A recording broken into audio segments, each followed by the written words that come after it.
Notre prochaine invitée, la dernière et non la moindre, Jamila Hadar. Jamila est journaliste et enseignante ici au Québec.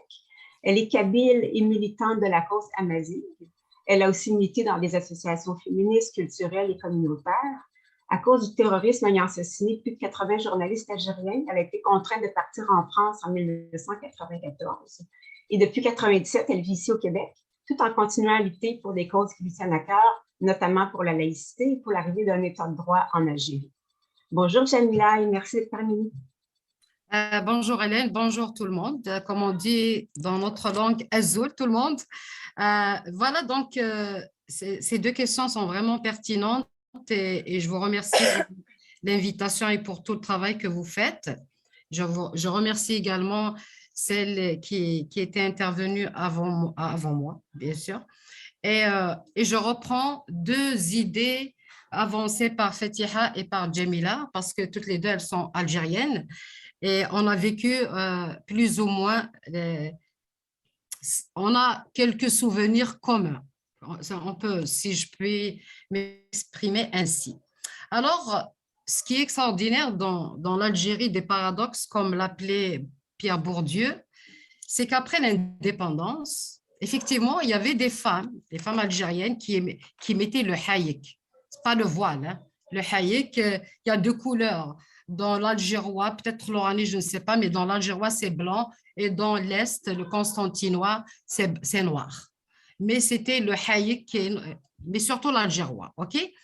Mais ce qui est magnifique, c'est qu'après l'indépendance, et les filles et les garçons avaient accès à l'école et on voyait dans l'école le meilleur moyen pour les filles de s'émanciper, de se libérer. C'est-à-dire, plus on avançait dans les études, plus les filles s'habillaient comme toutes les femmes, les jeunes filles du monde. Oui, ma mère mettait le haïk, mais à un certain moment, elle l'avait enlevé aussi. Et elle était très à l'aise de marcher avec sa robe kabyle et c'est tout. Donc, mais surtout, ma génération et celle qui avait suivi, jusqu'à la mi-80, comme parlait tout à l'heure Jamila, il y avait quelque chose qui nous était tombé sur la tête. Quelque chose, un phénomène qu'on n'avait pas, hein, qui était là. C'est comme une avalanche, là, et qui a complètement déboussolé la société algérienne. Et donc, de l'émancipation, on voit des reculs, des reculs sournois, graduels, mais ils n'étaient pas tellement agressifs au départ. Au début, non. Ils étaient sournois, mais je me rappelle, en 1982, il ne faut pas qu'on oublie que les islamistes avaient assassiné un jeune étudiant à Alger. Ils l'avaient éventré, ils l'avaient assassiné parce qu'il était de gauche, mais eux, ils avaient un autre projet de société. Donc, on avançait, on s'émancipait, on se libérait. Donc, si vous ne connaissez pas la femme algérienne, c'est bien de regarder le film La bataille d'Alger, comment nos femmes s'habillaient pendant la guerre. Je veux dire, les femmes qui étaient actives et qui avaient un projet de société et un avenir différent de ce pays. Et d'ailleurs, l'une des révolutionnaires algériennes qui est devenue speakerine, elle était trilingue, elle parlait berbère, arabe et français. C'était la première speakerine d'ailleurs depuis les années 50. Donc, elle avait rencontré des jeunes filles, Madame Osman. Non, c'est pas Fetia, elle s'appelle Madame Osman. C'est la sœur de l'acteur Larbiz Kel. C'était elle, la première speakerine.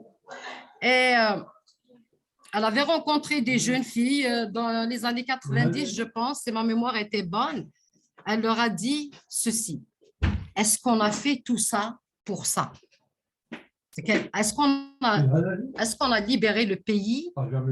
Est-ce qu'on a libéré le pays pour vous voir ainsi, complètement soumise, perdue, etc. Vous m'excusez juste une minute, s'il vous plaît.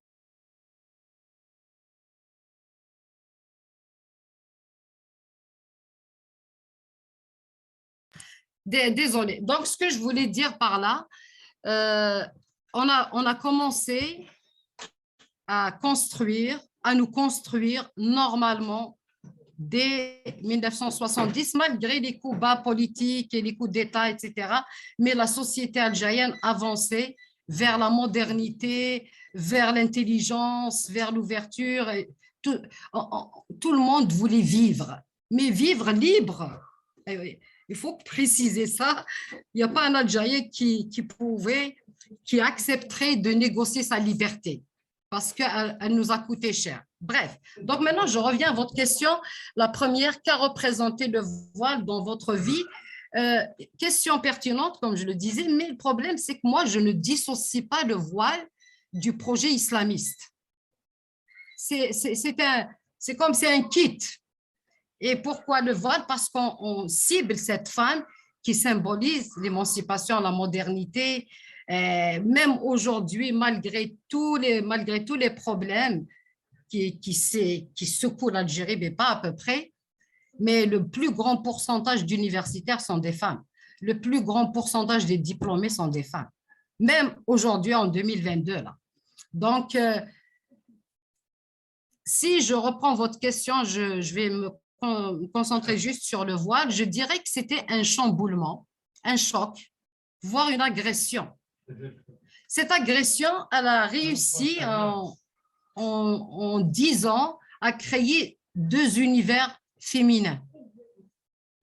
Il y a ce qu'on appelle les femmes pudiques, donc c'est elles parce qu'elles sont couvertes, et les autres, je n'aime pas utiliser mes termes, mais elles les ont utilisés contre nous, putes, traînées, tout ce que vous voulez. Je m'excuse, je n'ai pas l'habitude de parler comme ça, mais on a été perçus ainsi. Donc, au lieu de s'associer en tant que femme, continuer l'élan des premières, des révolutionnaires et aller plus loin et transmettre ça à nos filles, eh ben, c'était l'inverse. On a créé 2 univers féminins, un univers hypocrite et tout, mais qui se fait passer pour le plus sage, le plus pudique de la société, et l'autre univers, bien sûr, dévergondé, tout ce que vous voulez, qui est symbolisé par les femmes qui sont contre le voile et contre les soumissions et tout ça. Et ce qui est encore plus grave, on a créé 2 sortes de citoyens. Je ne parlerai pas seulement de femmes. 2 sortes de citoyens. Il y a les islamistes par là, il y a les laïcs par là. Ça veut dire que le peuple est scindé en 2 entités. Comment voulez-vous bâtir un pays quand le peuple est divisé de cette manière, mais avec plus on avançait, plus la violence augmentait et plus la terreur, les traumatismes et tout ce que vous voulez.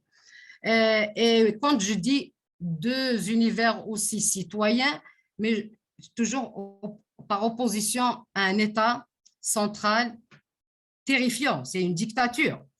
On n'a jamais eu une vraie république pour être peut-être quelques moments, mais c'est une dictature. Comment voulez-vous que le peuple puisse faire passer ses revendications, arracher des droits et des libertés quand il a affaire à une dictature et par-dessus le marché, on lui rajoute un projet islamiste terrible. Pourquoi aussi le voile, moi je le vois comme une attaque à mon intégrité d'être humain. Je suis d'abord un être humain. Arrête de me dicter comment je vais vivre, comment je vais m'habiller, et je ne le fais pas pour te faire plaisir. Et pourquoi voulez-vous qu'on vive, nous les femmes, en fonction des désirs et des états d'âme des hommes ou des omelettes, parce que les vrais hommes ne pensent pas comme ça. OK? Donc, c'est à un moment donné, tu commences à te poser des questions, mais est-ce que je vis pour moi ou je vais vivre pour ces cocos-là? Tu te poses des questions comme ça avec un langage simple, voire simpliste. Donc, je le vois comme une attaque à mon intégrité. Je parle en mon nom personnel. Et je le vois aussi comme une attaque à mon identité. Une attaque à mon identité. Je vais dans n'importe quel pays du monde, je vais en Hongrie, je vais au Portugal, un peu partout, et je vois les gens du pays, comment ils s'habillent, c'est quoi les costumes traditionnels de leur pays, c'est quoi leur fête, c'est quoi leur tradition. Mais nous aussi, nous avons les nôtres. Mais avec ce costume, on s'attaque à tout ça. D'ailleurs, j'ai mis la robe kabyle aujourd'hui exprès. Ça, c'est notre costume. Ça, c'est nos traditions. Et il y en a plein à travers l'Algérie. Nous avons nos costumes, nos tenues. On n'a pas besoin qu'on nous importe autre chose. Déjà, sur le plan global et sur le plan individuel, est-ce qu'on peut laisser la femme s'habiller comme elle veut? Eh bien, ce n'est pas le cas. Je me rappelle aussi, Jamila, Fatiha peut-être, on partait à la plage. Il y a des femmes avec des maillots de bain de pièces. On était très bien. On nageait en famille et tout. Il y a pas de... Et maintenant, tu ne peux pas le faire. Il y a la tyrannie islamiste, mais moi, je ne vais pas dissocier aussi la tyrannie systémique. Le code de la famille 85-86, le code de la famille est une véritable atteinte aux droits des femmes, est une véritable atteinte à l'équilibre social. Et donc, les islamistes n'ont fait que, déjà, c'était un cadeau pour les islamistes, le code de la famille. Et la suite, tout le monde la connaît. Et donc, tout ça, on l'a vécu en Algérie. Et je viens en France, je vois ce phénomène. Et je m'installe au Québec, je vois ce phénomène. Mais au Québec, le phénomène est allé très, très loin par rapport à notre passage. Jamila aussi, elle a vécu à Paris, je pense, par rapport à notre passage en France dans les années 90. Mais ce que nous voyons maintenant au Québec, je vais parler du Québec, je ne peux pas parler du Canada parce que je vais parler d'une province ou d'un pays, selon que chacun comment il se situe. Là, on a vécu et on a vu les choses. Il y a des femmes qui viennent non voilées et qui deviennent voilées au Québec. Il y a de quoi se poser des questions. Il y a des jeunes filles du secondaire. Secondaire 1, elles s'habillent comme tout le monde. Secondaire 2, elles changent parce qu'elle a eu ses règles. Il y a un rituel dans les mosquées ou je ne sais pas où pour voiler les filles des musulmans. Par milliers. Tu la vois cette année, elle est habillée comme tous les élèves et l'année prochaine, tu la verras changer. Il y a quelque chose qui se passe. Fatiha a parlé tout à l'heure des cours d'arabe. Toutes les langues sont belles si vraiment mon enfant apprenait X langue. Mais la langue arabe était juste une couverture. Elle est toujours une couverture pour endoctriner nos enfants.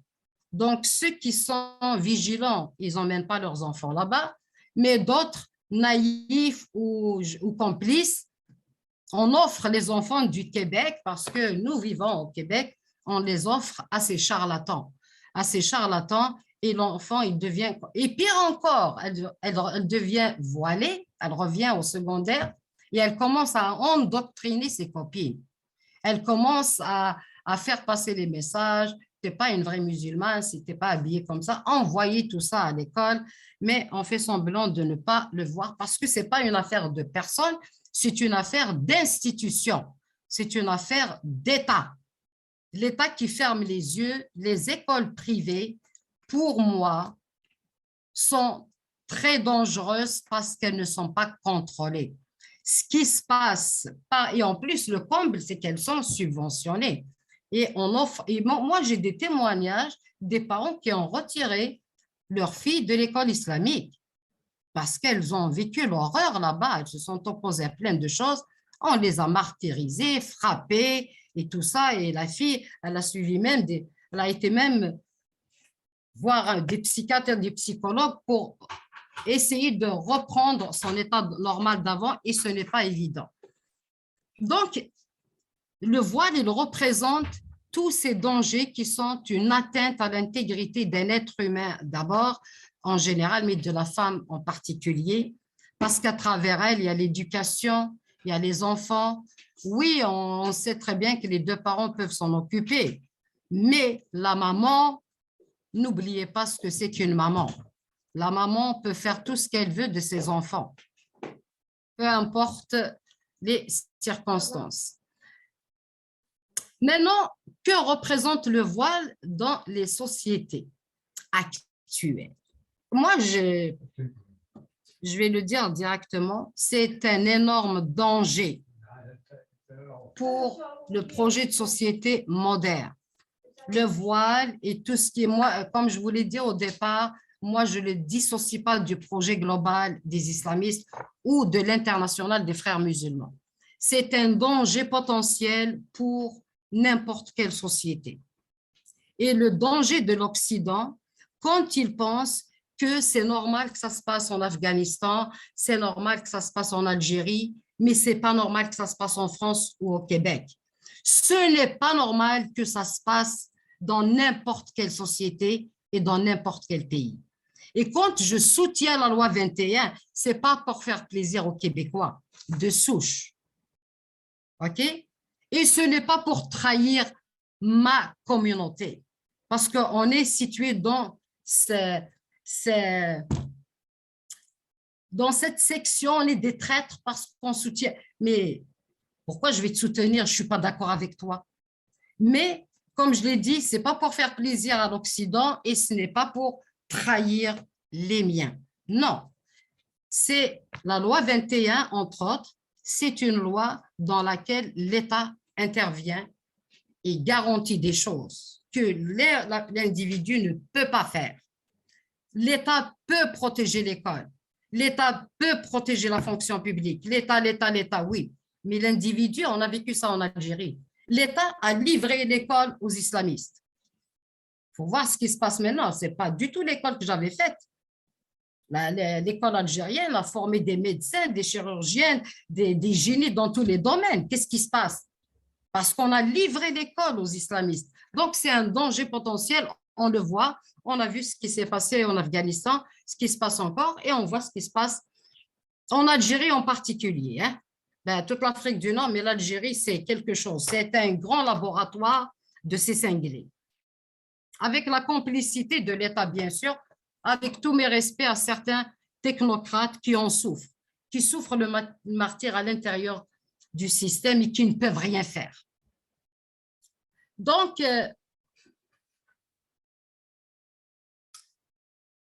ce qu'il représente, je vais le dire rapidement, c'est une attaque à la modernité, c'est une attaque aux libertés, c'est une attaque claire et nette à l'égalité homme-femme. Parce que quand on est féministe, ça ne veut pas dire qu'on est contre les hommes, ce n'est pas possible ça. Mais là, avec leur projet, c'est ça. Donc, une féministe, quand elle s'exprime, elle revendique des choses, on va monter la junte masculine contre elle. Non, c'est une attaque vraiment à l'égalité homme-femme. C'est une attaque à l'identité et à la mémoire de n'importe quel peuple. On est en train, les islamistes veulent mettre les chronos à zéro dans tous les pays du monde. Ça veut dire l'histoire, ton histoire, mon histoire, l'histoire de la société commence à partir d'eux. On n'a plus de mémoire, on n'a plus de civilisation, on n'a plus de culture, on n'a plus de langue, on n'a rien. C'est eux qui sont le tout. Ça, c'est très dangereux. Donc, c'est une attaque à la laïcité, au fonctionnement des institutions de n'importe quel pays. Ces gens-là, quand ils investissent les institutions, adieu la société, adieu la vie normale, la vie moderne, la vie équilibrée et paisible. Elle n'existe pas avec eux parce qu'ils utilisent la violence, une violence terrifiante. Donc, pour résumer, le voile qui est dans le projet de l'international des frères musulmans, des islamistes, c'est une atteinte aux droits humains en général et à ceux des femmes en particulier. C'est une attaque au savoir, à l'esprit critique, à l'intelligence. C'est comme une sorte de testament pour se soumettre. Ils ont remplacé Dieu sur terre, à ce qui paraît, il leur parle tous les jours. Tout est faux. Ça veut dire que dès que tu remets en cause leur délire, ils se soulèvent, ils t'agressent. Pourquoi ils n'agressent pas au Québec? Parce qu'ils n'ont pas le pouvoir, parce que l'État n'est pas avec eux. Mais ils agressent ailleurs parce qu'ils ont, comment dire, le feu vert des dictatures. Les dictatures les utilisent pour continuer à régner, à piller les trésors publics de ces pays immensément riches. Si je parle de l'Algérie, c'est un pays très riche, mais le peuple est à terre. Pourquoi? Parce qu'on utilise tous ces moyens pour diviser. Donc, la liberté, tout court, est pour l'homme et pour la femme. Et la femme a le droit, tous les droits, de disposer de son corps, de sa tête, de tous ses rêves comme elle l'entend. C'est ça la liberté. Quand quelqu'un attaque cette liberté, c'est un danger pour la vie, pour n'importe quelle société. Et croyez-moi, les islamistes ou le projet islamiste n'est pas un danger juste pour les pays musulmans. Et je vais rajouter quelque chose, la dame de tout à l'heure en anglais, elle a parlé des juifs et tout. Ben, l'Algérie a connu les 3 religions. Saint-Augustin, il est de chez moi. Saint-Donat est de chez moi. On a connu le christianisme, on a connu le judaïsme et on a connu l'islam. En réalité, dans les statistiques du ministère de l'Intérieur de l'Algérie, il y a ces 3 communautés. Jusqu'à aujourd'hui, il y a des juifs, des chrétiens et des musulmans. Mais on a rasé les autres. Mais au Québec, on a le droit de construire des mosquées. Mais en Algérie, on a fermé les églises, on a fermé les synagogues. Non, ça ne marche pas comme ça. Si tu veux qu'on t'accepte, tu dois accepter les autres. Ce n'est pas le cas. Au Québec, ils sont gentils parce qu'ils n'ont pas le pouvoir. Mais l'essence de leur projet est cruelle, est terrifiant et criminel. Voilà, c'est triste. Moi, je demande aux femmes, il y a des femmes, ils te disent, on met le voile par conviction. On n'insulte pas l'intelligence des femmes, mais c'est toujours important d'avoir une démarche pédagogique et de pousser toutes les femmes du monde à se poser des questions, à se questionner, à lire, à s'informer et à prendre une décision éclairée. Parce que maintenant, le voile est devenu une tendance. C'est comme le jeans, je ne sais pas je sais pas dans quelle année le jeans, là. Maintenant, le voile est une tendance. On affiche, quand on s'affiche voilé, c'est que j'affiche mon identité. Mais l'islam, ce n'est pas une identité, pardi. C'est juste une religion. Ce n'est pas une identité. Tu es qui, toi? Tu es algérienne, tu es chinoise, tu es afghane, tu es qui? Je ne sais pas. Il n'y a pas que le côté sécuritaire, même le côté identitaire, la personne s'efface. Elle s'efface en tant que femme, mais elle s'efface en tant qu'identité. Il y a des identités un peu partout. Donc, que ces femmes réfléchissent et prennent des décisions éclairées et non pas d'être des suivistes ou consciemment ou inconsciemment. Je ne porte aucun jugement, mais je les invite à bien. Elles ont toutes fait l'école, elles sont capables de lire et de prendre une décision intelligente. Merci beaucoup. Merci beaucoup, chère Jamila. Et votre robe est très belle en passant.